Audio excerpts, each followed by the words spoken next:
We're live now.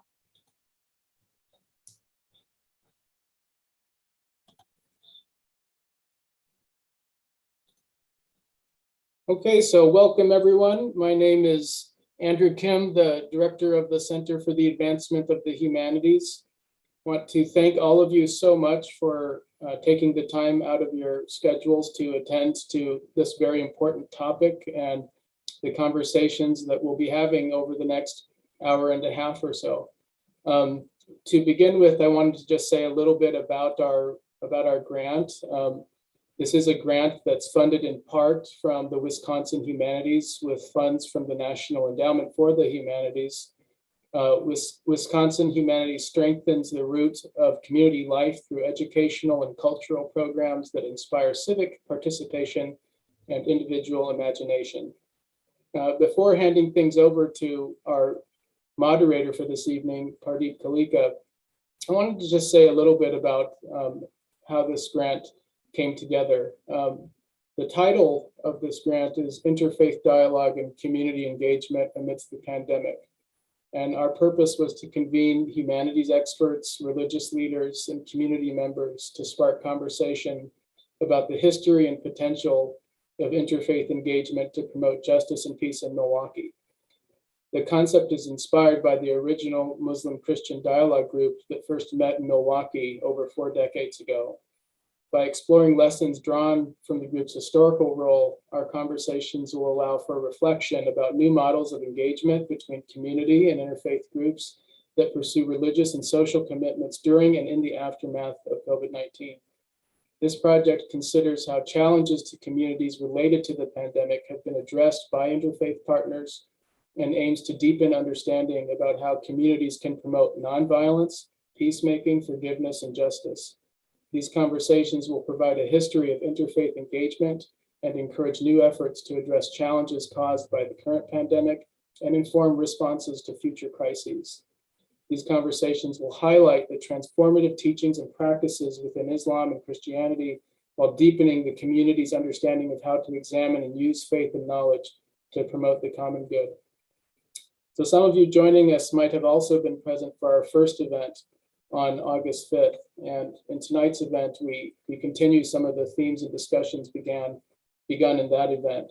And we have 2 subsequent events, one in November and one in February, which I'll be placing in the chat as we go. So thank you again so much for being here. And with that, I'll hand it over to our moderator for tonight, Pardeep Kalika. Thank you so much, Dr. Kim. And thank you everyone that is tuning in tonight. Good evening. Welcome everyone. In the matter of religion and faith can often conjure up feelings of disagreement and divisiveness. These disagreements can cause conflict, keep communities apart, and friendships, cause tension, and justify violence against one another. We have a history that points to the many examples of that.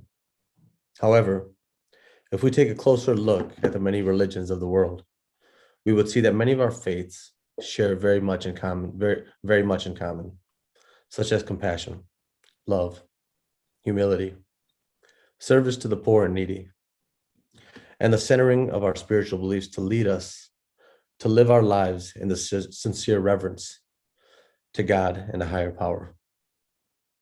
We would also see that many of our faiths also share similar doctrines, traditions, and key figures. There's no place that this is more clear than when we look at the religions of Judaism, Christianity, and Islam. 3 of the world's most populous faiths and 3 religions who have shared in centuries of both bloodshed and bitterness, while also sharing many things in common. For instance, the adherents of these 3 faiths are all considered people of the book because they share a common heritage and many of the same figures and the ultimate belief in the same God. Tonight, we will take an in-depth look into the shared figures between Islam and Christianity, specifically the life of Abraham, Hagar, Mary, and Jesus. We will ask the questions, do we have more to fight over than more in common? And who are the people? Who are those that can bring us together in these divided times? For those that are on the chat, please direct your questions to those that you would want to ask the question to. So if you have a question for, let's say, Janan, please direct the question to Janan and then ask the question. Jorge will filter those questions and we will ask them later on. So without further ado, I want to introduce our amazing panel of speakers tonight. Dr. Irfan Omar is the Associate Professor of Theology at Marquette University, where he teaches courses on Islamic theology, peace studies, and interreligious dialogue. His research areas include Sufism and South Asian studies. He has edited several volumes, including Interfaith Engagement in Milwaukee, A Brief History of Christian and Muslim Dialogue, co-edited with Caton Daly, and Peacemaking and the Challenge of Violence in World Religions, co-edited with Michael Duffy. He currently serves on the editorial boards of the Journal of Ecumenical Studies and the Journal of Race, Ethnicity, and Religion. He will be covering Hagar. Caton Daly is a registered nurse and current PhD student at Duke University School of Nursing. Her research interests focus on the intersections of food, faith, and health, particularly exploring church-based health promotion interventions as an avenue to reduce diet-related racial health disparities. Caitlin continues to work with Dr. Irfan Omar to tell the story of interfaith efforts in Milwaukee.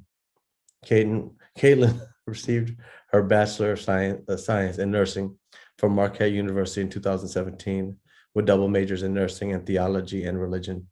She will also be covering Hagar. Ms. Janan Najib is the founding member and current president of the Milwaukee Muslim Women's Coalition.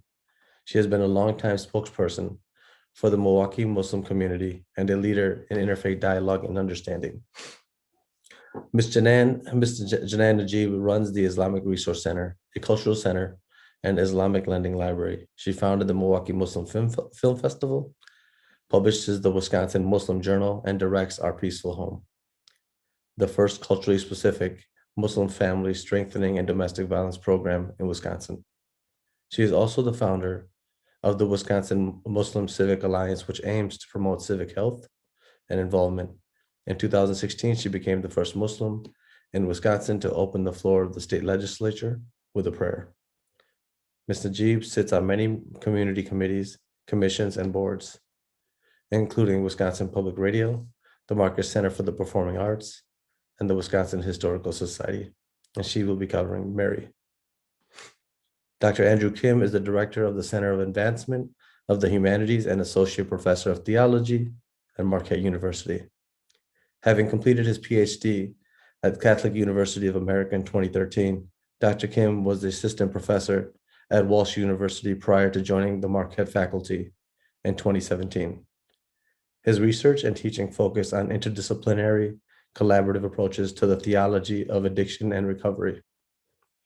He has also written on virtue ethics and just war theory. His previous publications include the monograph, An Introduction to Catholic Ethics Since Vatican II, and his co-authored Just War Theory and Literary Studies, An Invitation to Dialogue. His essays have appeared in the Journal for Peace and Studies, New Blackfriars Studies in Christian Ethics, and the Journal of Moral Theology, among other venues. He will also be covering Mary. Rhonda Hill has spent over a decade focusing on issues of racism and poverty. She has served as a counselor, consultant, coach, and group facilitator. She is an analytical, creative systems thinker with compassion. Her commitment to raising awareness about racism is seen through her previous work with the Milwaukee Social Development Commission, the YMCA, the Greater Milwaukee Synod of the Evangelical Lutheran Church in America, the Interfaith Conference of Greater Milwaukee, and as founder of Race and Faith. Rhonda founded Race and Faith in 2014 to deepen conversations on racism by making room for faith. Rhonda has a master's degree in marriage and family therapy and in theological studies. She will be covering Abraham.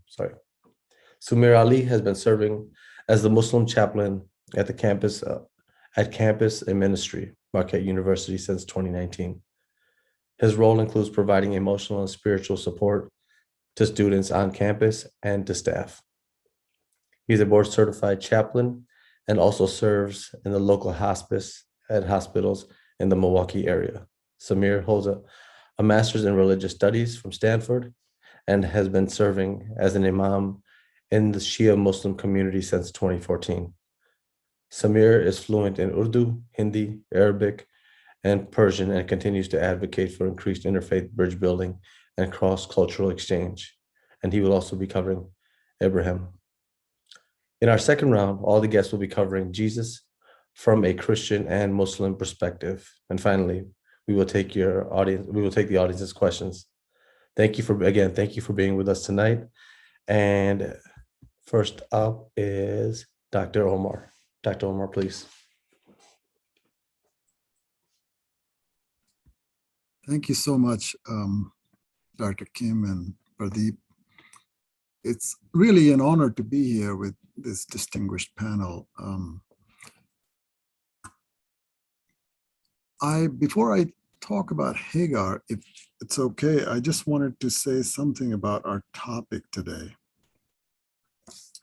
So the topic of this program is, it starts with bridges or barriers, and I wanted to acknowledge where we received this framework of inquiry. So a recent book by a colleague, Professor Rita George Turkovich, called Christians, Muslims, and Mary, A History. She uses this sort of framework to compare Muslim and Christian views of Mary at different times and different places in history.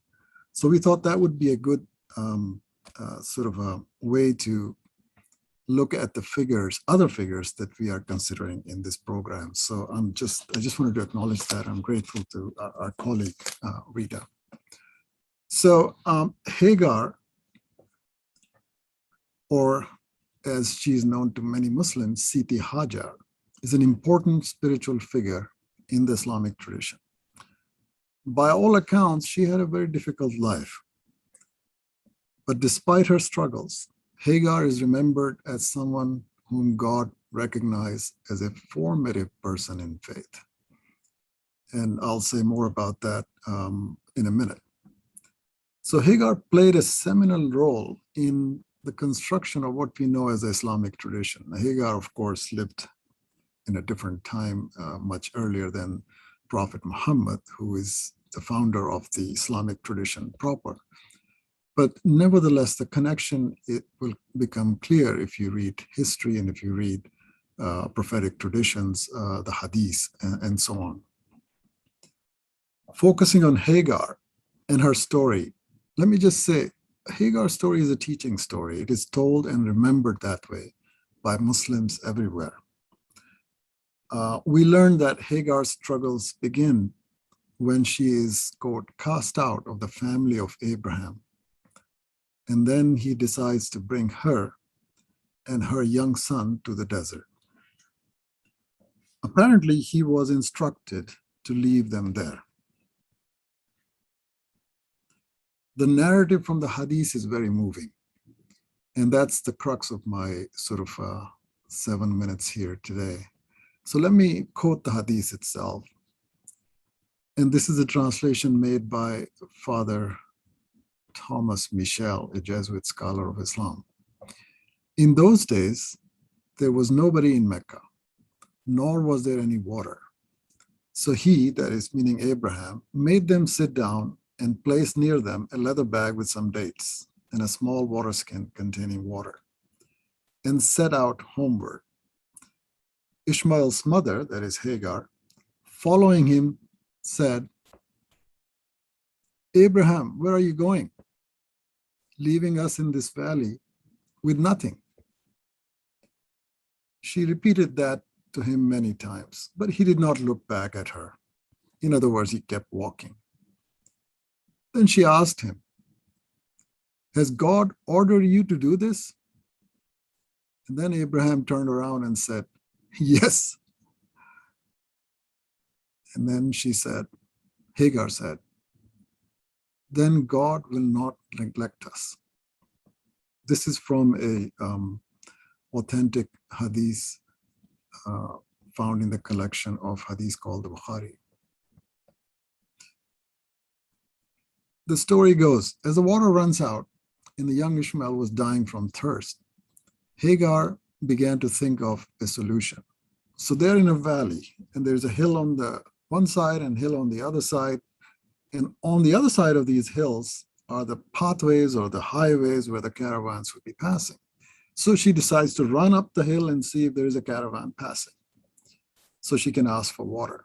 Nobody there. So she comes down, goes on the other side, climbs up the other hill. And she does that several times, 7 times too, as the tradition says. And she finds nothing. And she herself is exhausted and is near death. Then the voice of Gabriel causes her to open her eyes. Now, Gabriel, as those of you know, in Islamic tradition, is also regarded as a medium through which divine human communication takes place, communication in air quotes. So the tradition notes that Gabriel strikes his foot, proverbial foot, in the vicinity of where they were. And as a result, the water gushes forth from the ground, and they are both saved. So what is the moral of the story? It is a teaching story, right? So this whole thing is called Hagar struggle, effort, sa'i in Arabic, and is commemorated and remembered by every Muslim who goes to the pilgrimage on the Hajj.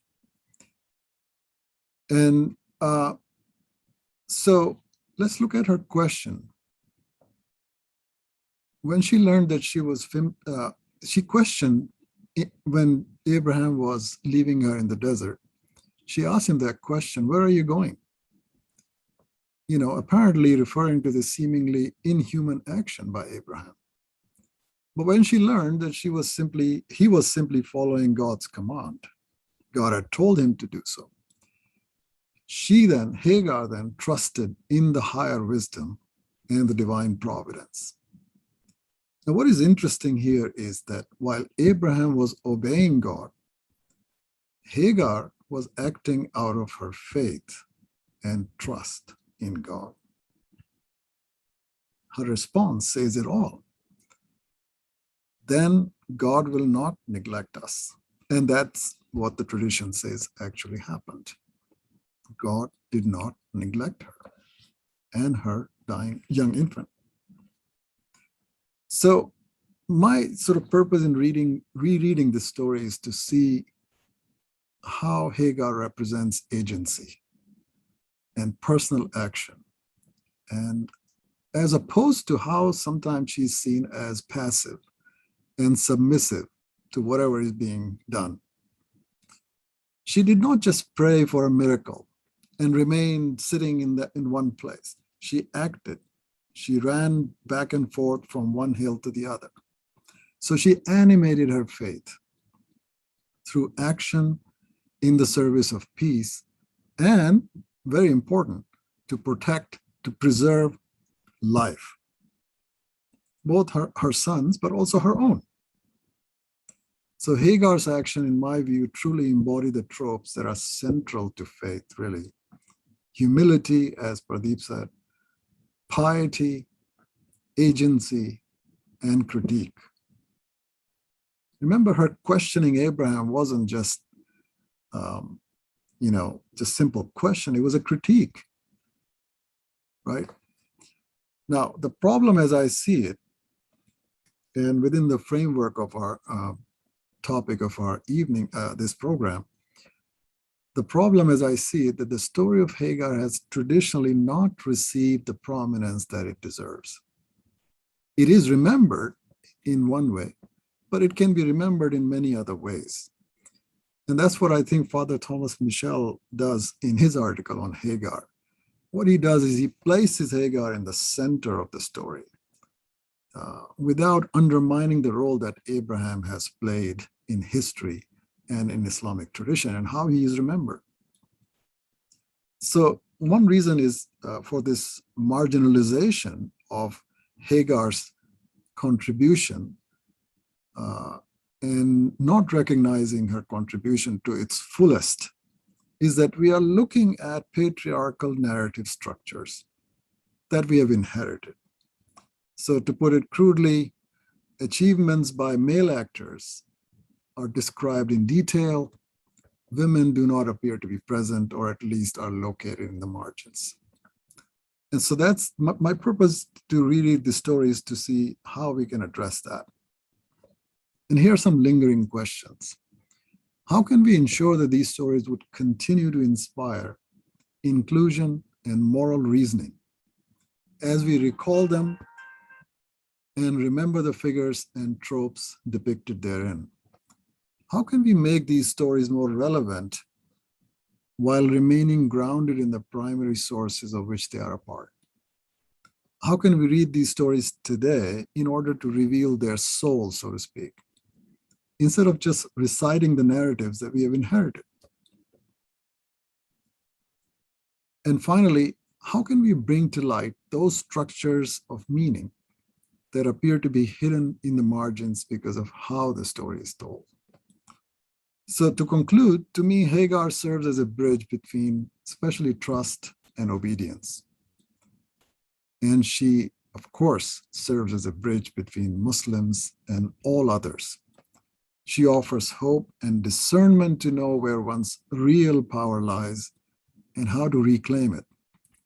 And she is a role model for the marginalized everywhere, including the Afghan refugees that we are currently hearing about, and also the migrants from Haiti that are on everybody's mind right now. Thank you. Thank you so much, Dr. Omar. And thank you for starting with Hagar. I think it is important that we center and we speak about women and from the theological faith and their exercising of agency, because sometimes within the world that we live in, we can look at it and say, but she expected a reply, and the reply came, and that was her trusting. And sometimes we think about submission to the will, but that has to be deciphered from being submissive. And so thank you so much. And Caitlin? Thank you, Pardeep, and thank you, Dr. Omar. Yes, I think that's a great transition into what I am about to say at the start here. This is the first time I actually have kind of done a deep dive into Hagar's story and understanding the ways in which it has been looked at through different lenses throughout history. And I think depending on the lens that people take to look at it, we see different interpretations of the story, and ones that I think do challenge some of the status quo that we see in our society. So I'll start with kind of backing up a bit and looking at how Hagar's story is accounted in the book of Genesis in the Bible. It's around chapters 16 to 21. So just for some background, so Abraham was called by God to leave his country and his people to go to a new land where God promised to make Abraham and his descendants a great nation. And so Abraham and his wife, Sarah, were unable, though, to conceive a child. And so Sarah told Abraham to conceive a child with Hagar, who was Sarah's Egyptian slave. And once Hagar became pregnant, conflict and mistreatment arose between Hagar and Sarah. And so Hagar, who was pregnant at the time, fled into the desert. And that's where she encounters God, the angel of the Lord. And he speaks to her and he tells her to return to her mistress Sarah. He also tells her to name her son Ishmael, which means God hears, to signify God hearing her misery in the desert. And God also promises to increase the number of her descendants so that there'll be too many to count. And so Hagar at that time names God El Roi, which means the God who sees me. Then later in chapter 17, God promises Abraham a son with his wife Sarah, who's to be named Isaac, who he'll establish a covenant with, and who will also have a great nation. And he also promises to make Ishmael as well into a great nation. In chapter 21, Sarah becomes pregnant by God's promise and bore Abraham's second son, Isaac. And again, conflict between Sarah, Hagar, and Ishmael rises again, and Hagar and Ishmael are cast out into the desert after Sarah and God both spoke to Abraham. And so when she was out in the desert this time, that's when her water runs out that she had been given by Abraham before she left. And she begins to cry at the thought of watching her son Ishmael die. And God heard the boy crying, and the angel of God called to Hagar and told her to not be afraid, that God has heard the boy cry, and he promises Hagar that he will make Ishmael again into a great nation. And he opens Hagar's eyes, and she sees a well of water and gives Ishmael a drink, and then they both survive. And Ishmael goes on to bear 12 sons and live many, many more years. And so for Christians, the story of Hagar presents several lessons that we can take, especially relevant to the oppressions happening in our neighborhoods today. So the first is God sees the oppressed and the cast out. There's a great YouTube video, actually. It's a sermon by Reverend Dr. Jackie Lewis, who is a Presbyterian minister, and she points out the significance of Hagar being the only person in the Bible to name God, and she names him El Roi, he who sees me. So Hagar is a homeless and degraded and dying woman. She is seen by God, and she names God for that. The other point is that God is present and has compassion for the oppressed and the cast out. So again, Reverend Dr. Lewis extends the commentary about how God again sees her and opens her eyes to the well, providing her and Ishmael with water. And God gives Hagar the same promise that Abraham had received, and that her son will lead a great nation. Additionally, having faith in God's promises is a key tenet here. Having the faith that after God commands Hagar to return to Sarah and Abraham after running away, she does so in the faith that God will fulfill his promises. And then some others, and I'll end with the fact that, or the theme that God's love has a wider reach, but beyond our own human understanding and our own human desires. So God's love for Ishmael cannot be controlled by Sarah. His promises were not just for Abraham, Sarah, and Isaac, but also for Hagar and Ishmael as well. And so understanding that we do not control who God calls and who God loves, that his love and call is much broader than our own understanding. So like I said, there's so many interpretations of the story that I would love to go into, but just in the interest of time, I'll not dive deep, but just mention that this Hagar story has created dialogue around several social justice concerns, one of which being the patriarchal society, something that Dr. Omar had pointed to, as well as the issue or the conversation around surrogacy and motherhood, as well as American slave history, as well as oppression of the underclass. And there's also been comments of this, or interpretations and understandings of the story as it relates to the Israeli-Arab conflict.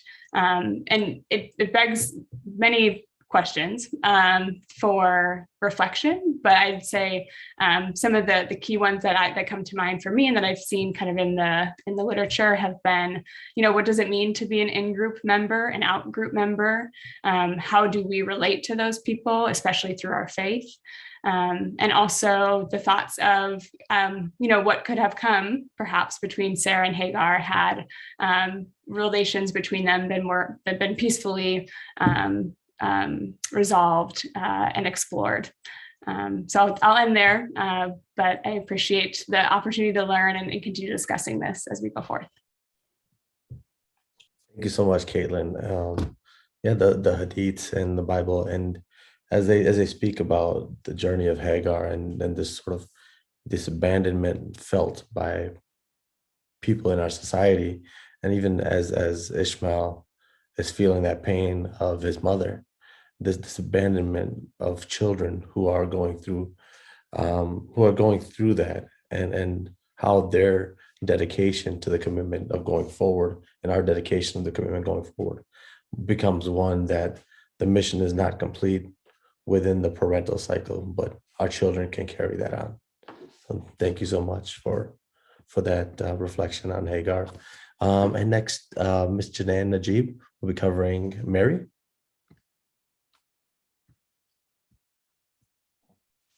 Thank you very much, Pardeep, and thank you, Professor Arfan and Caitlin, for that.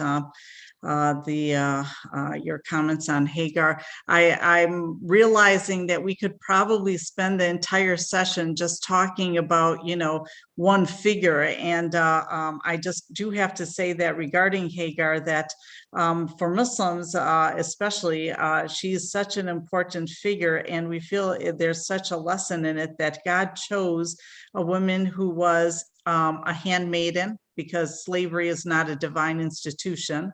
He chose an African woman, and he made her as really the symbol for Muslims of someone that really is dedicated to God. And this was part of God's plan, because eventually that's where the Kaaba, where they went, and where the water of Zamzam came, that's where the Kaaba was built. But anyhow, my presentation is actually on Mary. So Mary is such an important figure for Muslims. Every believing Muslim is taught from a very young age to love and to honor and to emulate and revere Mary. We say alayha salam, so peace be upon her. We're also taught to love and revere her son, Jesus, again, alayhi salam, peace be upon him, and to believe in the miraculous conception and virgin birth. So as Muslims, although I've met Christians that don't believe in the virgin birth, Muslims are required to believe in the virgin birth. Mary or Maryam and Jesus or Isa are actually very common names in the Muslim community. It's rare to find a Muslim that is not elevated spiritually when they read the story of Maryam or Mary and that of her son Jesus in the Quran. In fact, any Muslim that does not believe in Mary and Prophet Jesus cannot consider themselves to be within the folds of Islam. The Holy Quran, which we believe to be the final revelation in the divine word of God, dedicates 2 entire chapters and numerous other verses to Mary and to Jesus. In fact, if you were to compare the Bible and the Quran regarding passages about Mary, you would find that there are far more references to Mary or Maryam within the Quran than there is even within the Bible. The 3rd chapter of the Quran, which is one of the longest chapters, is called Ali Imran, or basically the family of Imran. That is the family of Mary. It's also the 19th chapter is called Maryam or Mary. Interestingly, the Quran mentions many women by title or reference relating to their stories, like the wife of Noah, the wife of Lot, the wife of Pharaoh, the mother and sister of Moses. But Mary is the only woman in the Quran that is actually mentioned by name. In fact, she's mentioned by name 34 times. And 2 times she's mentioned as the one who guarded her chastity, or al-Batul. So significant is her position in Islam that there are many Muslim scholars, in fact, that believe she was actually a prophet. So much for the notion of only men being prophets. Because in the Islamic concept of prophethood, the individuals that come closest to being perfect human beings are those who are the prophets. Muslims believe that Mary and Jesus and all of the prophets that were chosen by God were actually Muslim. Now, when I refer to Muslim here, because this obviously predates Prophet Muhammad, this is Muslim with a lowercase, in the sense that Muslim as one who submits totally to the will of God and submits their total life to the will of God, and that is definitely who Mary was. Muslims differ with the biblical understanding of Mary because we don't believe that Mary is the mother of God.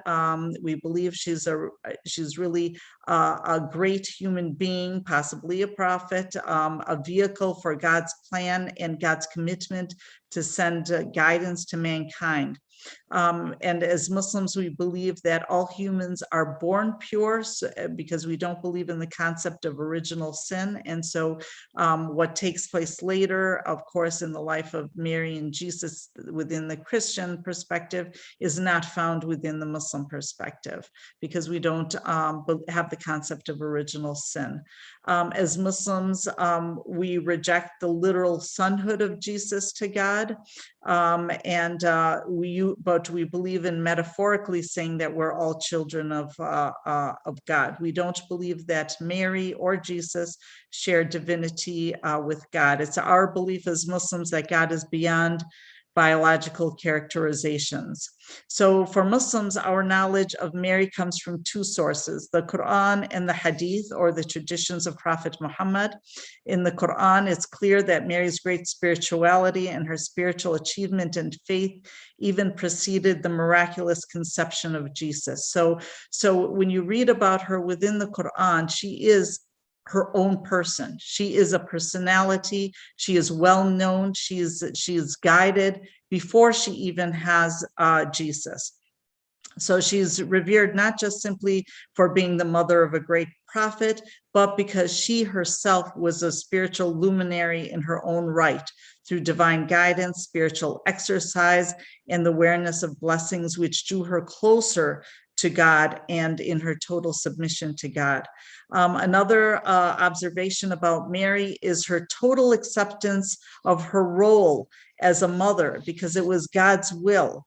Imagine, scholars estimate, and this is including Christian scholars, that Mary was only between the age of 10 to 15 when she underwent the miraculous conception. So in these days, she would be an underage child pretty much. Yet she cared for this child in infancy and encouraged him to face life with steadfast faith. She is a lesson for all parents. The Quran states that God made Mary and Jesus a sign for all people. Hence, the two, mother and child, are bound together as one in their representation of being the best of human virtues, among which is the reciprocation of concern and affection, which God has decreed between parent and child. The love that you find Jesus has for his mother, as outlined in the Quran and in the Hadith, is just a superb example. And the love, of course, of mother to child and her sacrifice is again a superb example. In Islam, Mary's chastity is unquestioned. It's a model for believing men and women. Devout Muslim women throughout history try to emulate her in her commitment to God, her morality, and her modesty, and her dress of modesty. So she's not only a spiritual example for us, but also a physical one. So practicing Muslim women follow the standards of modesty that Mary, the mother of Jesus, followed.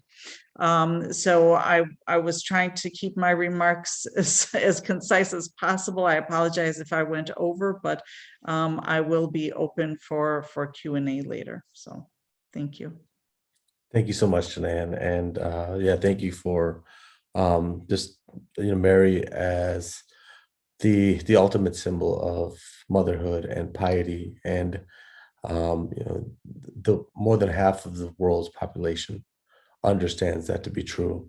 So as women go through some of the sort of the trials and tribulations of motherhood, she becomes the symbol of just prayer and centeredness and ultimately of that same piety and the belief in that will. So thank you so much.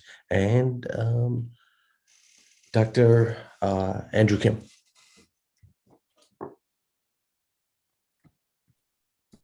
Thanks so much, Pardeep, and thank you to everyone who's spoken before me here, to Irfan and to Caitlin and to Janan. I appreciate so much this opportunity to learn from all of you and to discuss these figures that are vital to our respective traditions.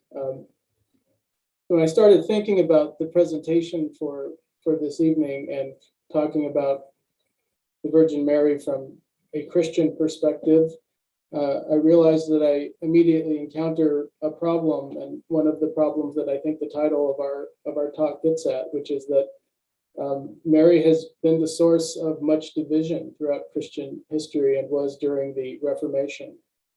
And so what I'd like to do is talk a little bit about some of the Marian doctrines from a Catholic point of view, but I'd like to approach those through the writings of Pope Francis, and in particular, Evangelii Gaudium, because I think that can help give us a way of thinking about doctrines in general and the doctrines of Mary in particular in a way that operates as a bridge.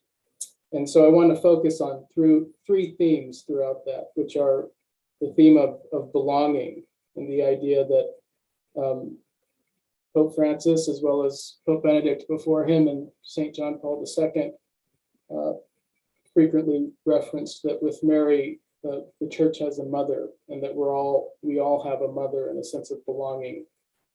And then the second theme is that of accompaniment, which is a major theme in the writings of Pope Francis and in Evangelii Gaudium, and that goes along with the theme of liberation theology, which I think is relevant in the Magnificat, which I'll end by sharing with everybody.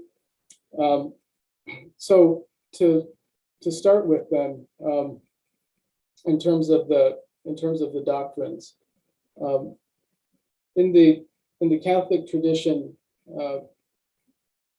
Mary is believed to have been immaculately conceived, and so oftentimes this is confused with the virgin birth. I find when we teach this with undergraduates that are conflated into the same doctrine, but this is the belief that Mary was conceived without the stain of original sin.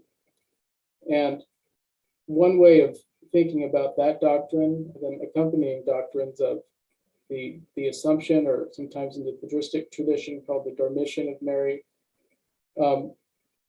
is that Mary is called to a profound purpose within the divine plan, but that this is all made possible through her active fiat and through her willing to participate in this way.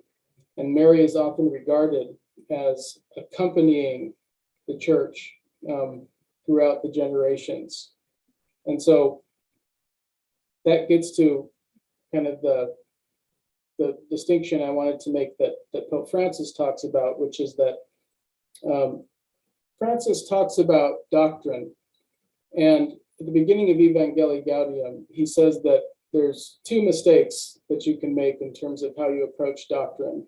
And the first mistake he calls rigidity, which means a kind of cold, objectified approach to doctrine, that the emphasis is on certainty and the emphasis is on kind of demarcating who's in and who's out in terms of the belief system. And on the opposite side of that, he talks about what he calls displacement, which is an attempt to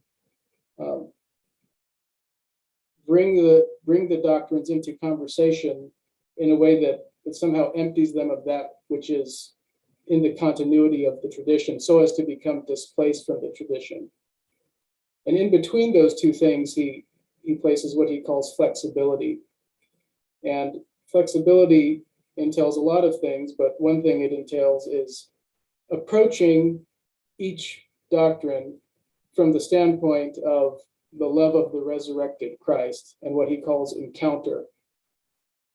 And so what I wanted to get at through that paradigm was what it would mean to encounter Mary as opposed to encountering doctrines about Mary, which is not to say that those two things are mutually exclusive, but I don't know that one necessarily entails the other, or the former necessarily entails the latter. And so in thinking about Mary that way, I would turn to the Chalcedonian controversy in the early church, in which there's what seemed to be a doctrinal debate about the status of Mary, in which the Bishop Nestorius objected to the idea that Mary is the Theotokos, or Mother of God, and said rather that Mary is the Christotokos, the Mother of Christ. And so this debate had to do with the other debates about the Christological controversies and debates about the divine and human natures of Christ. So it ended up being resolved that Mary's the Theotokos at the council. But the point I want to focus on is not the way that those debates took shape or all of the theology that was embedded in them, but rather the fact that the Theotokos term emerged not from a bishop, but from those who were praying, those who were worshiping. It emerged in the liturgy, and Nestorius overheard it. And that's when it moved to the second level, or this other level of analysis. And so what that speaks to me to, as well as the tradition of apparitions and Virgin of Guadalupe and so many others that we could talk about here if we had more time, is the experience that throughout the centuries, people in different cultures and different times have had of the Virgin Mary being on their side and being there for them over and against whatever obstacles they were facing. And as Janan mentioned earlier, the struggles that Mary faced earlier in life and the overwhelming odds that she seemed to be facing. And so I think what all of that speaks to is that in a world in which people can often feel excluded and marginalized, Mary has been and continues to be a source of feeling of belonging and of purpose and of dignity, and has given people a sense that they're being accompanied and has modeled how to accompany those that are suffering, primarily through identification with the marginalized. So I think if there's one main thing to take away from the Christian story about Mary, it's that Mary brings to those who are suffering the feeling of being divinely loved. And she shares that with them in a way that encourages solidarity and is empowering. I think that the best way to articulate that truth is not in anything I've prepared here, but in the Magnificat of Scripture in Luke chapter 1, 46 through 55. And so I'll end with that. And Mary said, "My soul magnifies the Lord, and my spirit rejoices in God my Savior, for he has looked with favor on the lowliness of his servant. Surely from now on all generations will call me blessed, for the Mighty One has done great things for me, and holy is his name. His mercy is for those who fear him from generation to generation. He has shown strength with his arm. He has scattered the proud in the thoughts of their hearts. He has brought down the powerful from their thrones and lifted up the lowly. He has filled the hungry with good things and sent the rich away empty. He has helped his servant Israel in remembrance of his mercy, according to the promise he made to our ancestors, to Abraham and to his descendants forever." So with that, I'll hand it back to Pardeep. Thank you so much, Dr. Kim. And I was fortunate to join Dr. Kim for a couple of his classes today on addiction. And I think we talked a little bit about, without talking about, the sense of belonging that Mary really embodied for so many people, and that sense of hope. So thank you so much. And Rhonda is going to cover Abraham. Rhonda. Hi. Well, I was going to let Samir go first so I can just say ditto, but yes. I just want to first say to everybody, thank you so much for your thoughtful sharing and the way you've illuminated your figure. It's been very helpful and insightful and just promising and encouraging. So I'm hoping those of you who are watching this, that it inspires you to kind of go back and look up these figures for yourself and come to your own thoughts and conclusions about them, especially if you are a Christian or a Muslim, or even perhaps someone who practices Judaism, and see what you come up with, what things. I love the Hagar Mary. We could have just did a whole thing with that. So I picked Abraham because Mary was taken and I was too slow. And then I picked Abraham and I said, oh my gosh, what did I do? Because Abraham is a huge figure. So the bridge and the barrier question, that's interesting to me. And thinking about Abraham, it's hard. It was hard for me to imagine the barriers.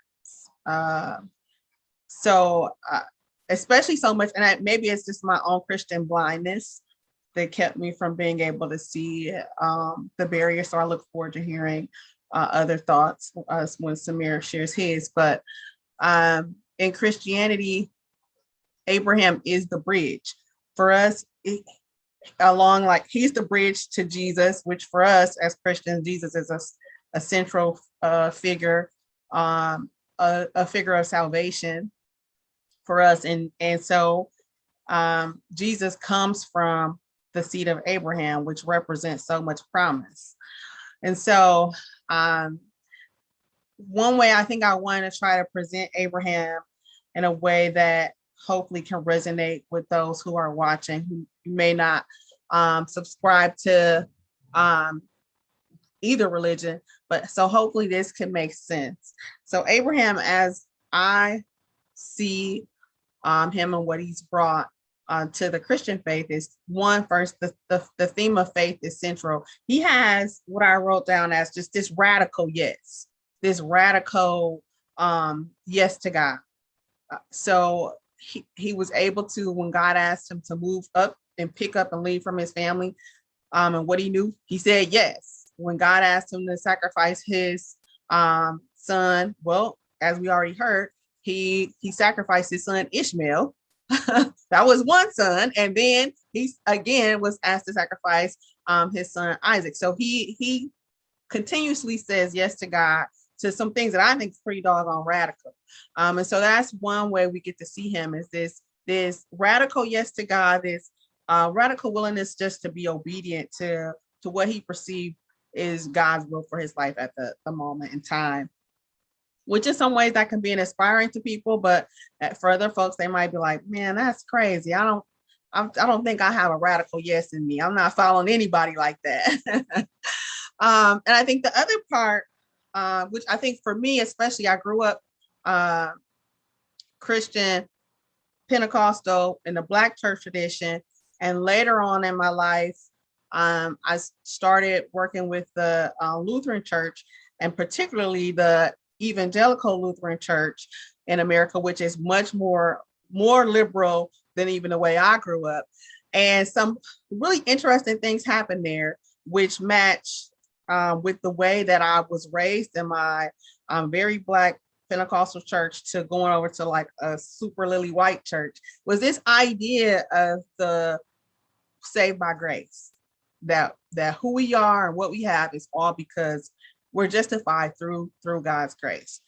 So it's this idea that no matter what, you can't perform enough works to make you right or perfect in the sight of God. It's just because of the grace and the love of God that you are accepted. And so that's what we get into this conversation about law and gospel. And that starts right here with Abraham. So Abraham entered into this covenantal relationship with God, this deal with God. And this deal was not because of how we understand it. It wasn't so much because Abraham did everything right, but it's because God is God, and God did everything right and just said, hey, I'm gonna pick you, I'm gonna make this deal with you, and I'm gonna promise you that one, you're gonna have a child, and from this seed, the rest of the world will continuously be blessed. And we see that continual blessing come in the form of Jesus through Jesus being born, and the idea that we're saved. Some people think saved through the sacrifice of Jesus's life. And so the idea of justification of who you are, purely based off God's yes to you, not solely fixed, even though we get fixed sometime on Abraham's yes to God, but it's really about God's radical yes to you, and God making this relationship, this deal with you, that you will have this promise, the eventual promise of his love and his assurance to always be with you. And that's what I loved about that story when you shared about Hagar, and her picking up on that God's radical yes to her. I just think that's so powerful. I don't want to start preaching because I could start trying to come up with a sermon. But so as I'm sharing and as you're hearing what I'm saying about Abraham and how I connect to him in my Christian faith, it is in this, we use fancy words, we can say justification by faith, or but it's really this idea that God gives a radical yes to us. And we get to see that first through Abraham and the way God called and picked him to be the one, be the person that will get this blessings of abundance of his seed being blessed for generations to come.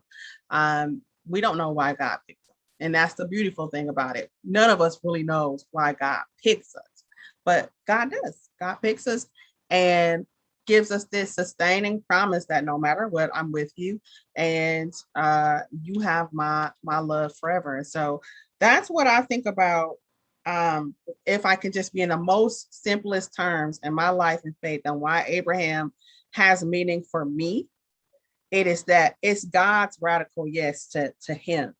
And I know sometimes we think about the way he, made certain sacrifices, but it's really looking at that deal, or that covenantal relationship between God and man that we see play out between God and Abraham, that is, for me especially, and I think so many of us, especially growing up in the Black church tradition, and your faith is really all that you're having in the midst of so many oppressive situations, to get this idea or thought that no matter where I am, God sees me, and God has just made this radical deal with me to say yes to me, no matter what.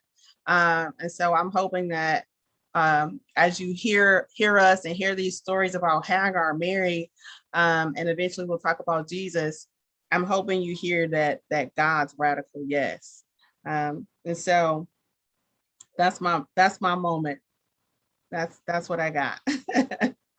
Thank you so much, Rhonda.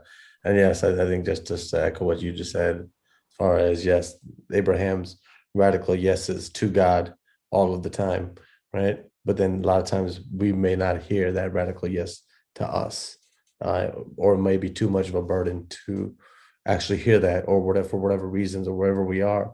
Sometimes it's pain, sometimes other things cause us to not hear that, but to walk in that grace and know that God is always saying yes to us. Thank you so much. Samir? Rhonda, I'm just going to say ditto to whatever you said. Thank you so much. But thank you, everyone, for sharing your such precious thoughts about these important figures. There's so much to delve into, and I hope this is the start of a continued conversation about Mary and Hagar and Abraham, and such figures which we share between our faiths.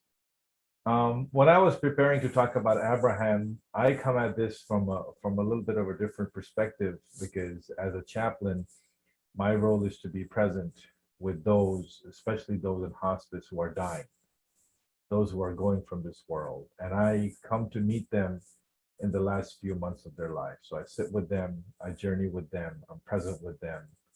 And I found in the past, 5, 6, 7 years of doing this, that faith is an element of human existence. Faith is an element in the human soul and the human mind that needs a lot of time and space to digest and to express itself. Everything else can be done kind of quickly, right?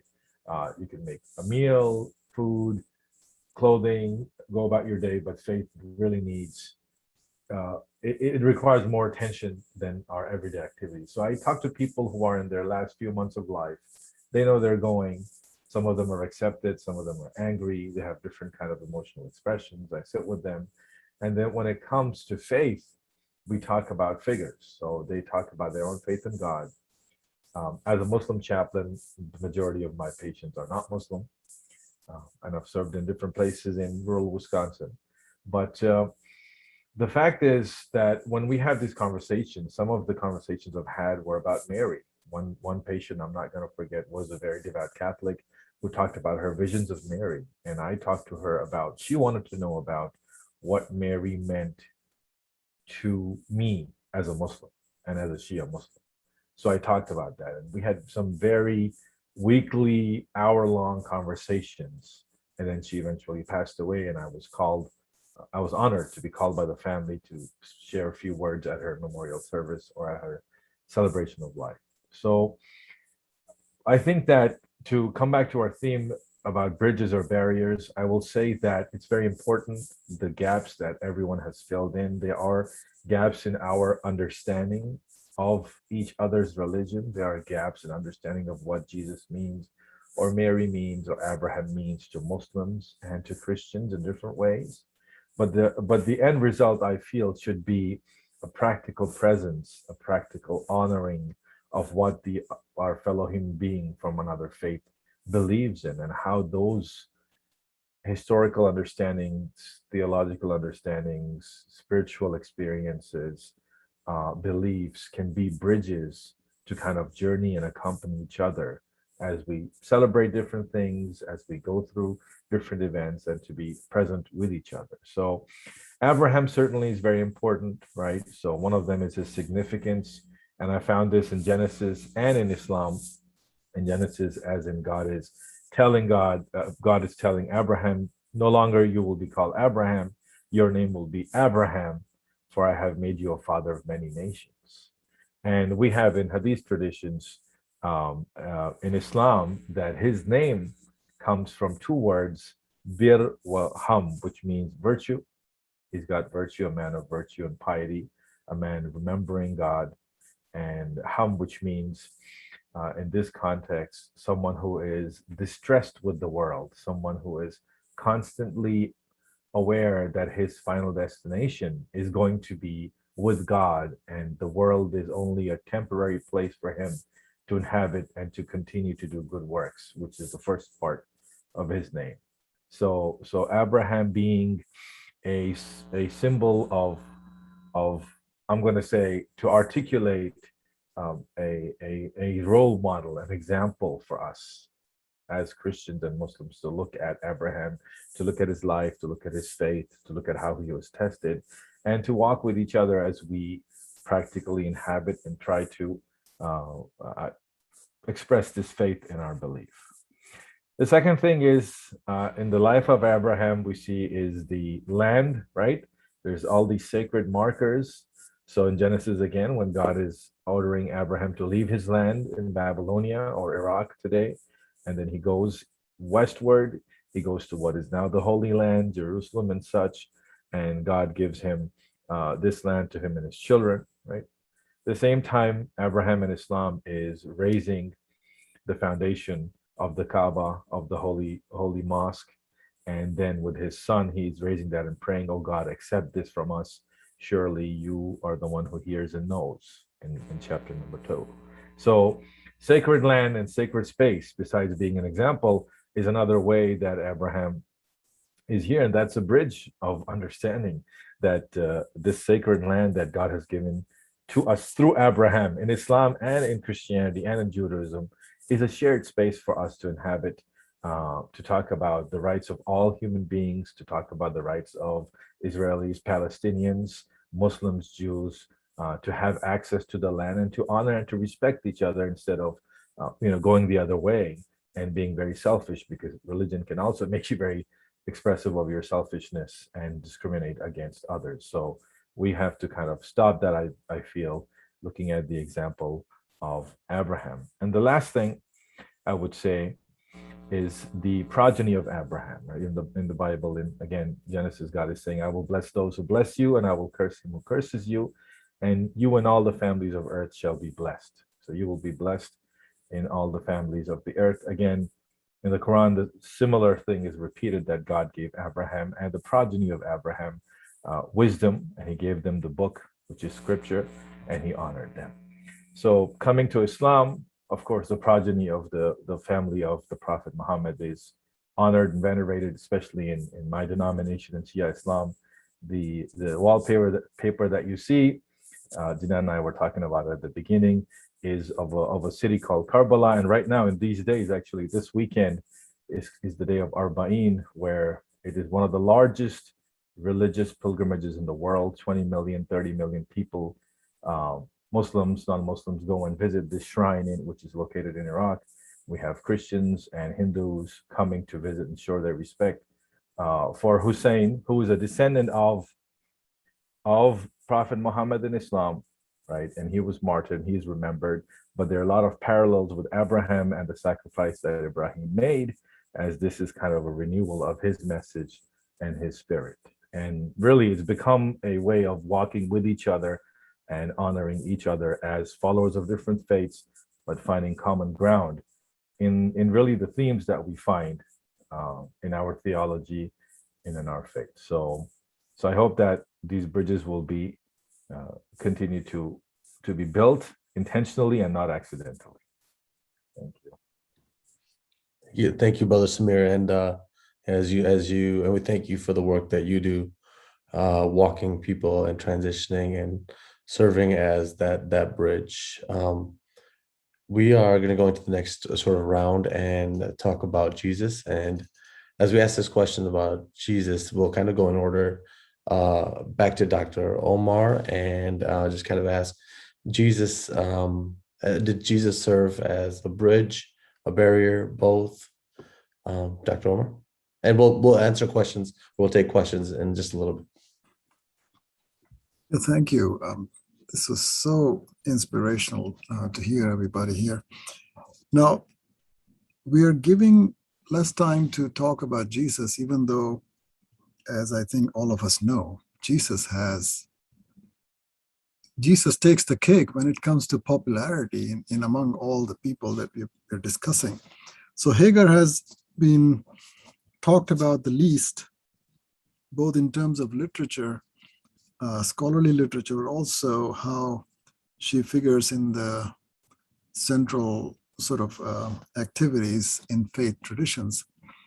And Mary has been, of course, received a great deal of attention, and Jesus is surpasses in terms of the discussion on top of it. So let me just say one thing about Christ. So many Muslim scholars have spoken about Christ in the Quran and how Christ is seen in Christianity. And there are two things that they believe are not bridgeable: the divinity of Christ and the question of the Trinity. But there is a third question about whether Jesus died on the cross, and there is some discussion among Muslim scholars about that, especially over the question of are we talking about literal death? Are we talking about the death of Christ, the Word, the Kalima, or are we talking about death of Christ, the man? And so I'll leave it there. And these are big questions. They will require a program, separate program, probably longer than 3 hours. And so we'll come back to that. Thank you.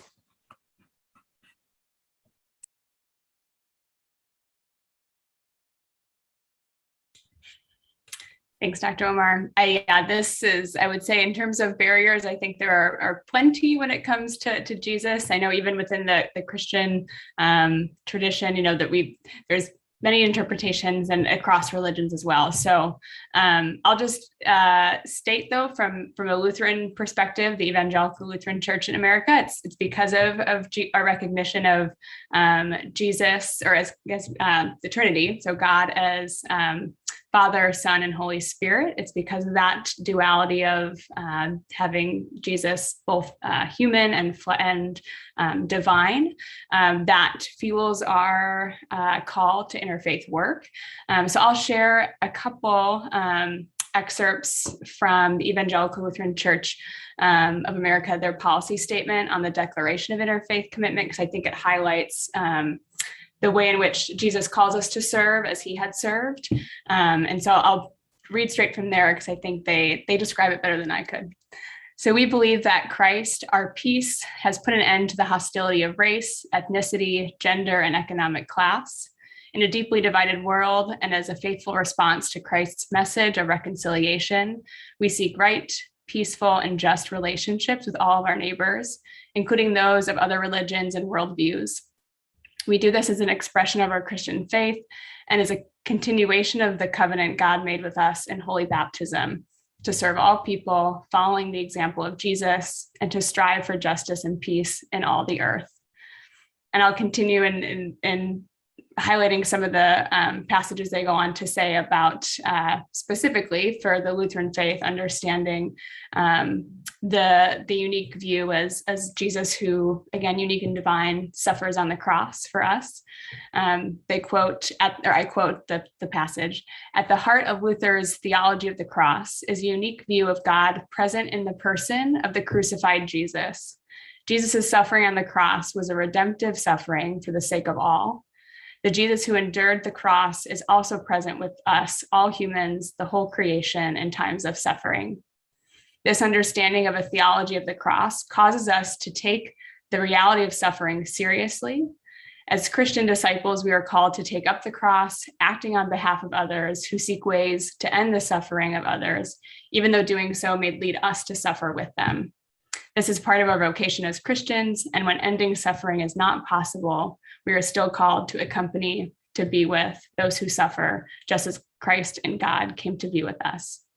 So just a unique perspective, I think, on that, how yes, well, differences may exist, regarding how Jesus is portrayed and conceived as somebody who's both divine and human or not. I think it's important to note that the way that Lutherans view that humanity that Christ has does fuel our relationship with interfaith, which then brings us here to conversations where we can learn and grow deeper in our understanding and the mystery of what we need to continue to grow into and discover. And as Samir had said, it's an everyday, a long digestion process when it comes to faith.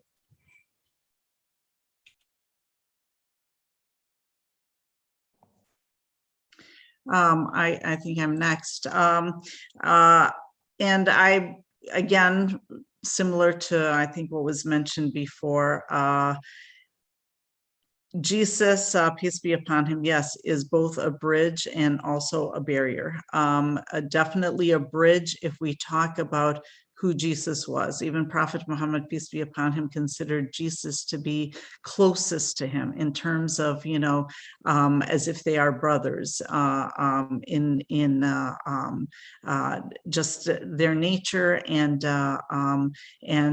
their missions. And Jesus is, a very beloved figure in Islam as far as his kindness, as far as his love and the purpose of what he came to bring people back to faith, to bring them back to the children of Israel, to bring them back to their faith.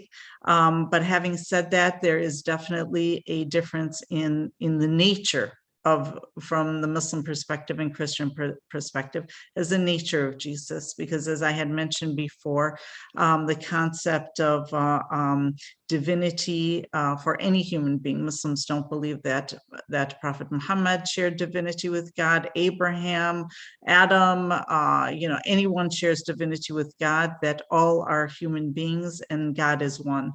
And the concept also of original sin, that something that happened, is carried through generations, is something that does not exist in Islam.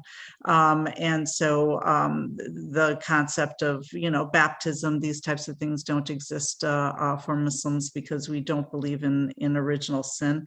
And the concept of blood sacrifice, the idea that God can just say, I forgive, without blood sacrifice. And so there are very significant aspects that are definitely different in the understanding. But at the end of the day, there is within the Quran itself a very important verse that says to the people of faith, it says, come people, particularly this is in reference to the monotheistic faiths, that come because, to a common word that we share together. And that common word at the end of the day is God. God is the one that determines, our understanding of what the nature of God is. But our responsibility is to work together for the love of God and to work to make this world a better place. People within the same family may disagree about different perspectives on different things, but what's important is that our faith in what we believe in, if it is not motivating us to do good for the world, then we need to check our faith. And I think that whether we're Muslims or Christians or whatever, that's something that we share together.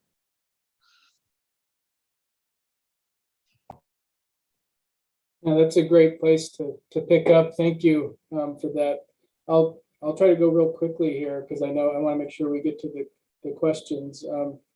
I think that in terms of what the potential barriers are doctrinally, those have kind of already been named. So I just want to expand maybe a little bit on the bridges that, for Christians, Christ is our Savior. And returning to the theme that Rhonda mentioned earlier, and maybe trying to connect that with what I was saying about the Virgin Mary, about belonging and accompaniment. On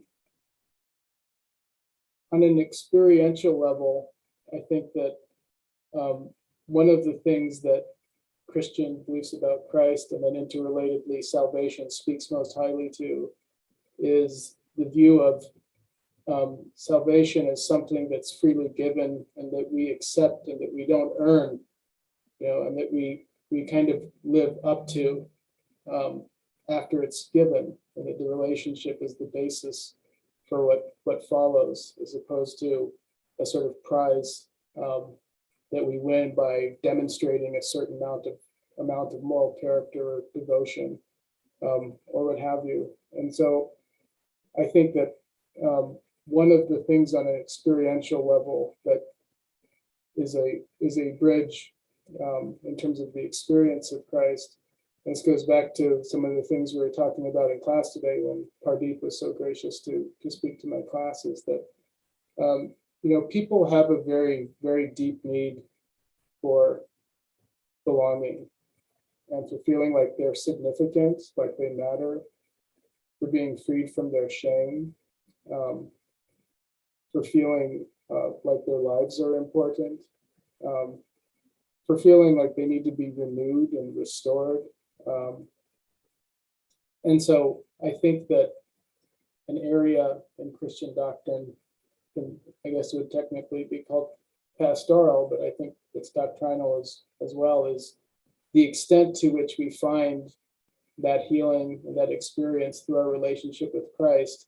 But then equally importantly, the way we extend that very same mercy to those we encounter that maybe are struggling or suffering or feeling alienated, in the ways that we extend that compassion to our neighbor. So if that kind of a love in community is not a bridge, then I don't know what is.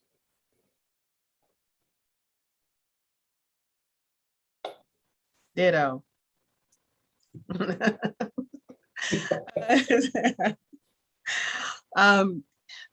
I think overall, Jesus, while me being a Christian, for me, Jesus is the ultimate bridge. But Jesus, as the huge figure, I think, as Dr. Omar started off saying, Jesus is a widely known figure. I think Jesus comes with a lot of controversy and a lot of barriers, even within Christianity, because it's some who take him as truly being like the divine. He's God in the flesh, God who came and dwelt among us through his physical form of Jesus. There's some who believe that, and some people who don't, So it is that question of Jesus's divinity, Jesus being the only way. That's been a huge central theme through Christianity, and especially what we see played out in our country today, especially when we start talking about Christian nationalism and how many especially like white supremacists, don't want any other kind of religious views out there. It's because this idea, Jesus is the only way, and you only get to know God through Jesus. And so we have to get rid of all other kinds of religious thoughts and thinking. And so I think it wouldn't be fair of us to not mention those things if we're having a conversation about bridges and barriers, as these are the obvious things that come up when you mention Jesus, which can make Jesus such a controversial figure, as much as Jesus is a beloved figure for me, and has been for me such a light and a love and example. I know for other people it can be very bring a lot of fear, and it bring a lot of shame, a lot of question, like maybe I don't belong or maybe I don't fit because I don't see Jesus in the same way that other folks in this predominantly Christian country see Jesus. And so with everything else that's been shared by both, I think Andrew and both Caitlin represent Christianity, I totally agree. I totally agree with what you shared and what you put out there, but I also know that we do have to, and oftentimes the minority, sometimes the three of us, in terms of what is put out there by and large for other people to consume and think about Christianity. The fact that we want to come and play well in the sandbox, if you will, with other folks, with other ideologies and ideas. And I'm on a whole spiritual high listening to all of these different ideas and verses, but it's some people who will just think that this is some Christians who will say it's Jesus alone, Jesus and nothing else. And that's the barrier, I think, for us as Christians, those of us who are saying, no, Jesus can be a real bridge, and Jesus is a real bridge. And we don't have to just put that flag on the ground or make that line in the sand and say no other thing can be heard or tolerated. So I think it's really important for us as we have this conversation today, especially about barriers, to say to other Christians, hey, we live in a country that's very diverse. It's not only diverse racially, but it's diverse religiously. And we have to make room for that. We don't have to agree with everything what people have to say or how they think about how they view it, but we're all here. And I think the one thing we can't sit under is that we are, if you follow Christian doctrine at all, we're all God's children. And so we have to figure out, how does that relate to how we deal to each other on a day-to-day basis?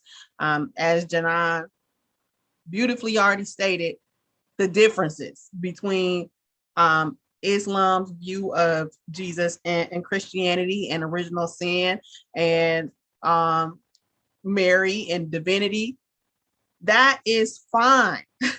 So let us find ways to be at peace with people who don't see things the same way we see them. Her ideas about divinity does not change mine. I believe in the divine presence of Jesus and Mary and those things. That's fine. I'm gonna love her and hug her and keep going and keep getting this wisdom from her. If you've listened, she's dropped some real nuggets. The last session we were together and this one. I'm gonna continue to think about what Dr. Omar lifted up about Hagar and what that means for us. So I want to just encourage Christians watching this today, allow, as if you follow scripture well, when Paul had the scales on his eyes, those things fell off so he could really see the truth. Let those scales fall from your eyes. Don't make barriers that don't have to be there. Let's find the ways to be more bridges.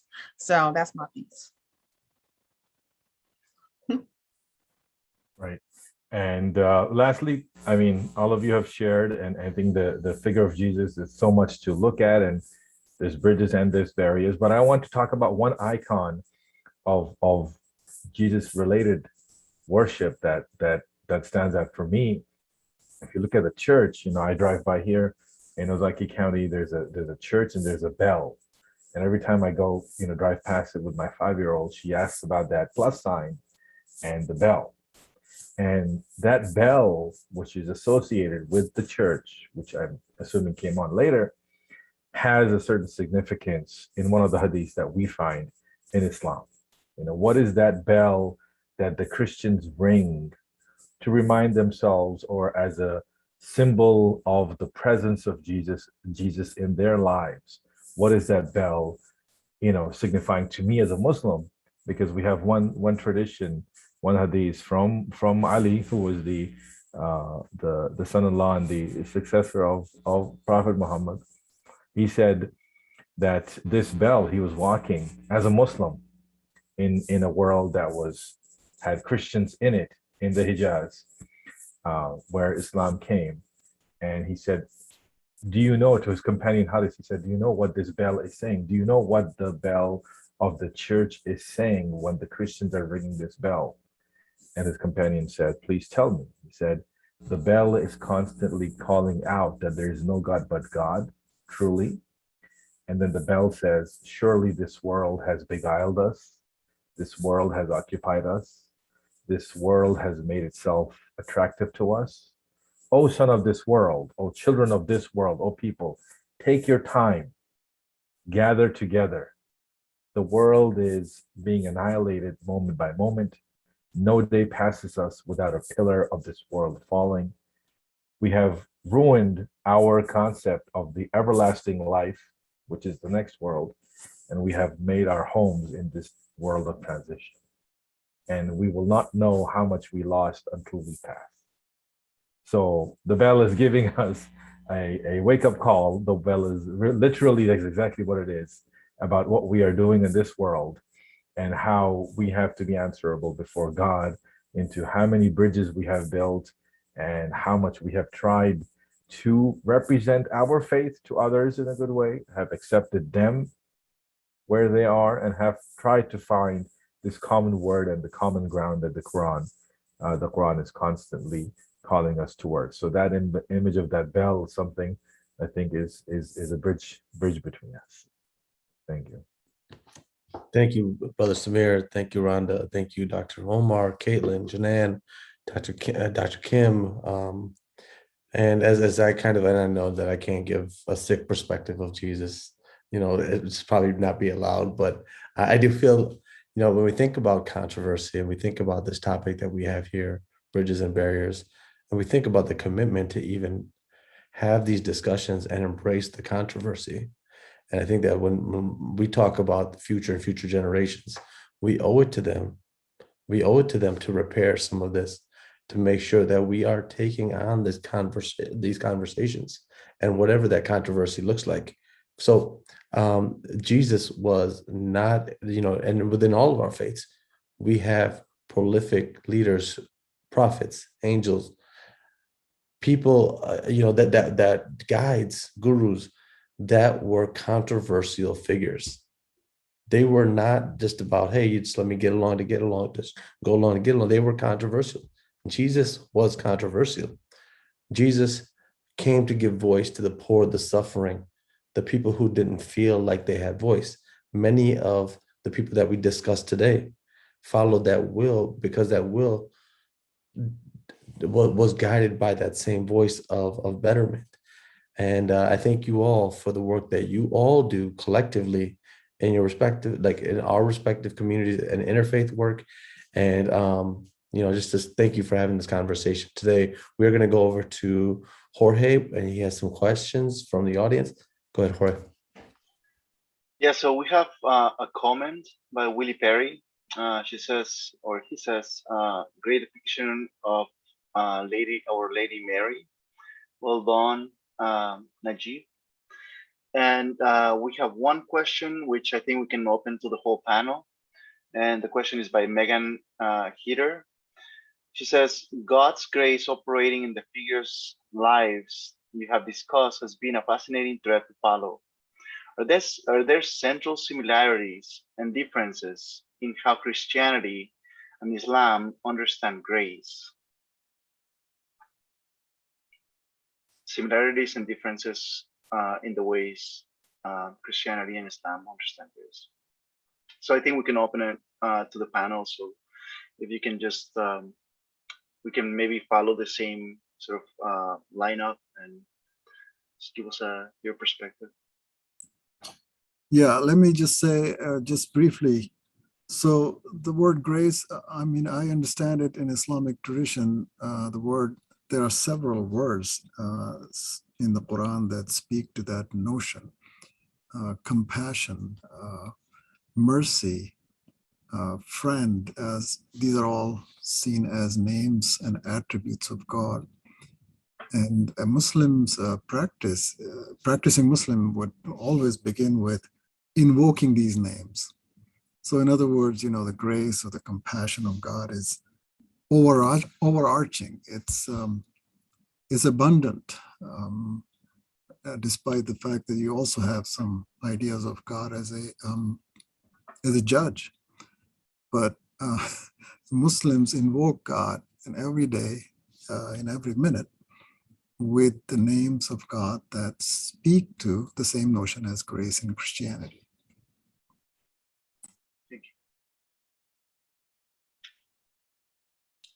Yeah, in terms of, my Christian perspective growing up, I always understood that we received grace freely from God and his salvation, and that we always were called to extend that grace onto others. And so for me, I've really taken that emphasis on how we extend that grace to our neighbors, also as a free gift. And that's something that, again, deepens relationships with other people and allows for compassion and acceptance and learning and growing together.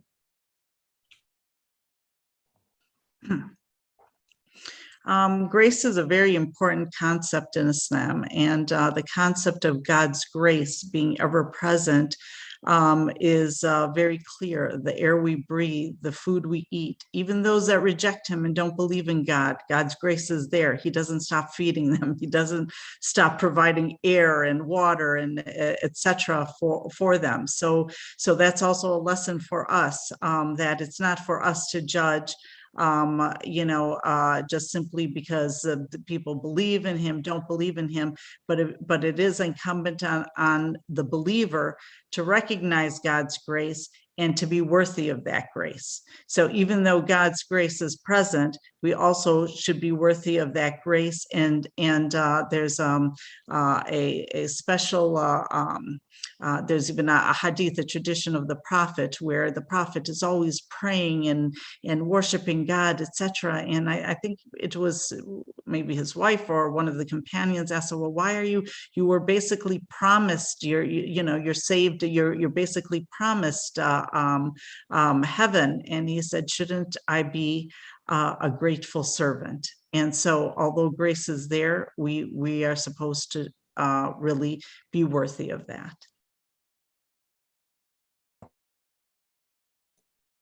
I don't know that I have very much to add to what Janan just said. I think of it in very much the same way. I guess the way, and to summarize it very quickly, is that it's sometimes you find the view, either in terms of what one holds or what they're enacting, that they need to earn relationship with God or earn divine acceptance, and they have to kind of climb a high mountain of virtue and able to be worthy of relationship with God.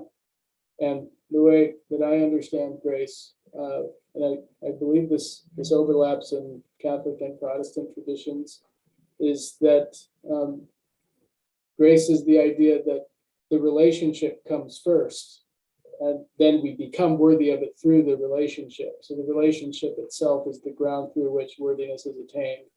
It's not that we have to kind of pass some bar and then God will love us. So that's how I understand grace. Another way I understand it is just divine help. We need help, and help that we didn't earn, but it's freely given from a God who is love, as it says in 1 John 4:8. Yeah, in agreement with everything that's already been shared. So I'll just pass to Samir. Yeah, I mean, this is a difficult concept or complicated concept, but grace, salvation is earned in Islam. And for me personally, salvation is something that you earn, that God gives you because of your faith and your good actions that you do. But grace is something that God gives you freely, and God gives to everybody. And he gives above and beyond what you deserve. So that for me would be where the word fadl in the Quran, or fadl in belief, would be what that is, the grace of God that we all expect in this world and in the next world. Thank you. I have a question myself, and it goes on the, I guess, opposite side of grace. And it's a question of virtue.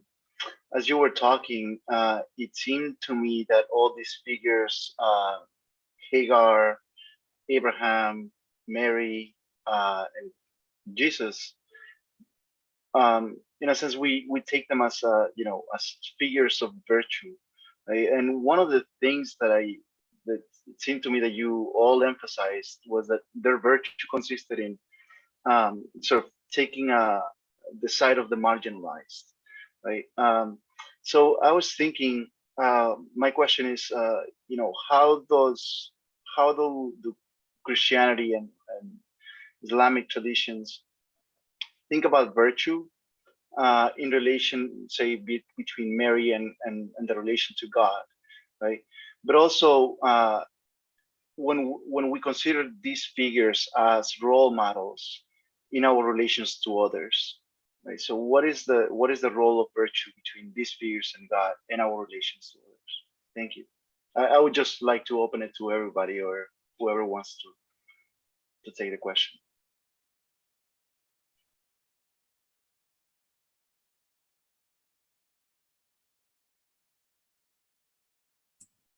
I think we should reverse the order and Samir should go first. Because it's a difficult question, that's why I'm saying it. I'm still trying to think about what that would mean. Could you, Jorge, could you say it? Right. So I was thinking, right. So if we think about grace in terms of, it's not something that I can work for, right? It's something that is given to me by God. So the opposite side of the question is the question of virtue, right? And so even though Abraham, right, probably there was nothing he could do to deserve God's grace, right? We also look at Abraham as a figure of virtue, as a virtuous figure, right? In such a way that we should imitate, right? Abraham's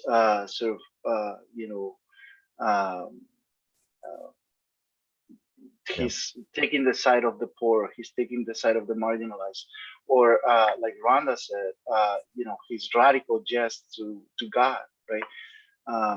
So even though, right, the virtue is on the opposite side of grace, when we look at these figures, we look at them as role models, right? As something we should imitate in our behavior towards others. Right? Yeah, absolutely. I think there's a verse in the Quran in chapter 3, verse 67, that God says to introduce Abraham to the Muslims in the Quran. He uses exactly that kind of thinking. God says Abraham was not a Jew and Abraham was not a Christian. And then you would expect God to say Abraham was a Muslim, but God doesn't say that right away.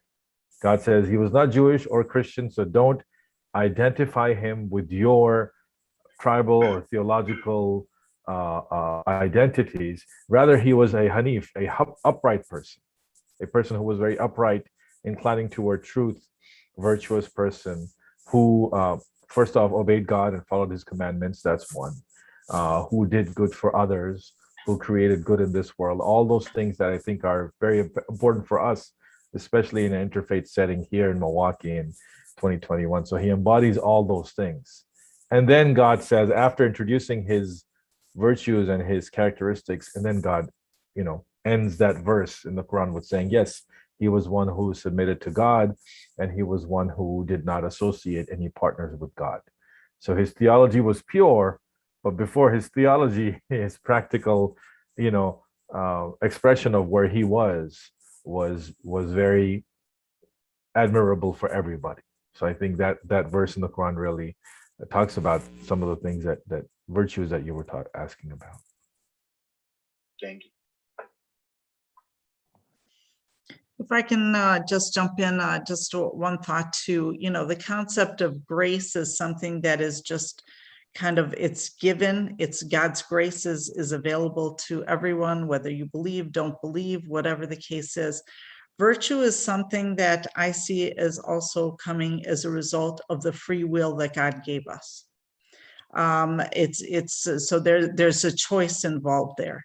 In Muslim understanding of prophets and religious figures, whether it's Solomon or Abraham or Moses or anyone, we don't believe that they committed acts of, how can I say, carnal acts or committed immoral acts or any of these types of things, because they were role models. God had chosen them as role models. So when we talk about virtue, these were virtuous individuals. The virtue was there because they chose to be upright and they chose to do that. So I see it as involving free will and involving choice. Can I just really quickly pick back? I think when we think about the shared figures, and we think about Hagar, we think about Abraham, and we think about Mary, and we think about Jesus, and we think about we just think of, when we think about grace, a lot of times we equate it to something good or something nice happening, God's grace. But sometimes, let's get away from good or bad, because to them it might have not been like the ideal of like that's good. And I think about, when we think about it in terms of today, practical terms of today, we think about cause and effect. And oftentimes we equate grace to something great that happens to me. And we think about virtue as the response to free will, as Janan just spoke about. But the virtue in the character in all of them was that grace, what happened to them, the effect was they drew closer to God. They grew closer to it. And whereas sometimes we may go the opposite way. We may say, well, I feel like God has forsaken me. I feel like God is not around because of something bad that's happened to me. I think for a lot of us to say, don't mistake in grace for just what you think of as like winning the lottery or something, like you just receive something, but there might be some challenges. I think a young brother in Dr. Kim, after your first class, there was a young man who stayed back and talked about his immigrant journey in this country. And he kind of was talking about his immigrant parents and his sister who's not understanding, and how he's caught up in the middle.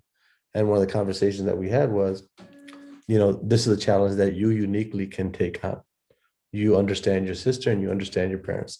You understand all of the dynamics, and don't feel like just because right now you're taking this on that it's necessarily a bad thing. The man you're going to become in the future is going to be shaped by what you do right now. So understand that as God's grace. I don't know if this works with what you put out there, Jorge, or not, but immediately what came to my mind, a figure that came to my mind after I listened to Samir was Rahab. And so this idea of like virtue, when I think about virtue, or you think of like who's a virtuous person, this person is so virtuous. So we pick Abraham, you think, oh, this is such a good virtuous person, that of course they would be in line for good things and God's blessings or whatever. But then you get Rahab, who was a prostitute, but I think virtue and righteousness was counted to her because of this obedience, because she was able to help the Israelites at a time where they needed some help in war. So I think that sometimes even I think this is coming to me actually from you, Dr. Omar, this conversation about Hagar. It's like who we look at and who we think about as being virtuous, and why do we think that person is a virtuous person? So I really think what it is, as Janan mentioned, is free will. Is in that moment, even though Rahab maybe had not been seen as a virtuous person in the town, they wouldn't have thought about her in that way because she was a prostitute. But later righteousness was counted to her. It's in that space that we allow ourselves to maybe some things what you were saying, Party, she had the grace at the moment. She was graced in that particular moment at that particular time to make the right kind of call that helped the children of Israel get what they needed in that particular moment. So I don't know. That's just kind of where my mind went. Let that do whatever it does, but that's just kind of where my mind went with that. I'll add too that I think I remember growing up with the this idea that God calls ordinary people. And I remember learning about that even further at my time at Marquette, learning about the Jesuits and learning about saints in the Catholic Church. This idea that ordinary people, get called to do amazing works. And that is it. And almost, I think part of that virtue is in people is having, it's a concept that I've recently learned about in psychology, and tolerance of uncertainty. So the ability to step into that call, or, that vision, and be uncomfortable, feel awkward, be brave, try to find faith in that. I think part of that, a virtue we should talk about is faith, and having that faith to step into those uncomfortable and often scary moments, and being open to the fact that ordinary people get called into those spaces.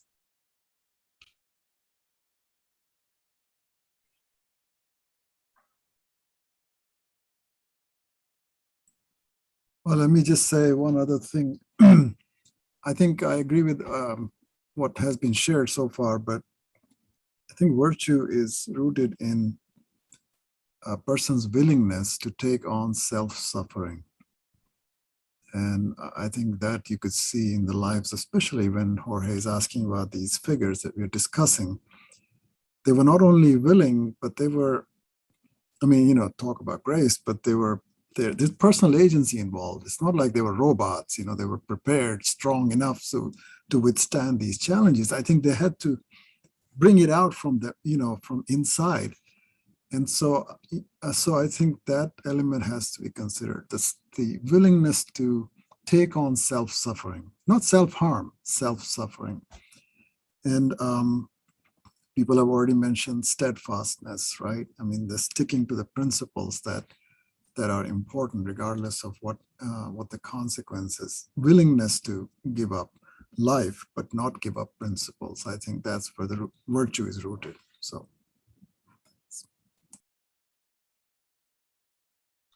Thank you. So those are all the questions we have. All right. Thank you so much. And thank you everyone that stayed on. Thank you thank you to everyone, the panelists. It just at some point I just stopped kind of thinking about my reaction, and really just started journaling and thinking, reflecting. The sort of just the question about grace and virtue is just a beautiful place to end, and it gives us a reflective thought of the work that we all can do going forward, and showing up for yourself. There's going to be people who are watching right now that are going through again, that as you described, Dr. Omar, that self-suffering, not that self-harm, but to be there for your family, your community, your faith community, but also be there for yourself. And we thank you for joining us, and may you all be blessed. Thank you. Good night. Thank you. Good night, everyone. Bye-bye.